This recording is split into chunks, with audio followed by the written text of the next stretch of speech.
पंजाब में सेक्रेटरी बल्दियात डॉक्टर इरशाद अहमद जो कि कोशिश कर रहे हैं कि पंजाब के लोगों को तमाम तर सहूलियात की फराहमी को बर वक्त यकीनी बनाया जाए, इसके लिए वो इजलास का इनेकाद भी करते हैं। सेक्रेटरी बल्दियात डॉक्टर इरशाद अहमद की ज़ेर सदारत Punjab intermediate citizen improvement investment programme का जायज़ा इजलास का इनेकाद किया गया। सेक्रेटरी बल्दियात ने पैसेप के तहत जारी मनसूबों की डेडलाइन का भी जायज़ा लिया और इस मौके पर उनको तमाम तर तफसीलात से आगाह किया गया।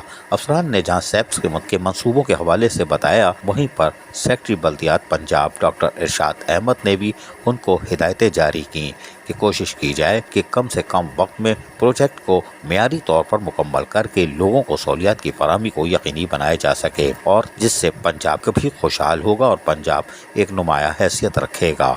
ताहम secretary local government Punjab doctor Irshad Ahmad ने यकीनी तौर पर जहां दफ्तरी उमूर पर अंजाम देते हैं, वहीं पर इकबाल स्टेडियम में फ्री आटा मरकज़ का भी रात के वक्त अचानक दौरा किया। इस मौके पर उनके अफसरान मौजूद थे। उनमें डिप्टी कमिश्नर अली अन्नान कमर ने इस मौके पर इंतजामात और मुस्तहिकीन को आटे की फराहमी के इक़दाम से आगाह किया, जबकि सेक्रेटरी बल्दियात ने सेंटर पर शहरियों के लिए किए गए इंतजामात का जहाँ खुद जायज़ा लिया, वहीं अपने इत्मीनान का इजहार इस वजह से किया कि उन्होंने लोगों से उस मौके पर तबादला ख्याल भी किया और उनसे पूछा कि यहाँ पर जो पंजाब हुकूमत की तरफ से या वफाकी हुकूमत की तरफ से जो आपको मुफ्त आटा फराहम किया जा रहा है, उस पर कोई मुश्किलात तो है कि नहीं। शहरियों के मुतमईन होने पर सेक्रेटरी बल्दियात डॉक्टर इरशाद अहमद मुतमईन दिखाई दिए। ताहम secretary local government Punjab doctor Irshad Ahmad की काविश है कि कोशिश करते हैं कि किसी तरह पंजाब के लोगों को तमाम तर सहूलियात की फराहमी और जिसके लिए उनकी तैनाती की गई है उसको मनोअन मुकम्मल किया जा सके।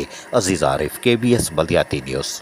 ऐसी ही खूबसूरत वीडियोस फ्यूचर में हासिल करने के लिए रेड बटन पर क्लिक करके और बेल आइकॉन को प्रेस करके हम सबके सब्सक्राइबर बनना मत भूलिए।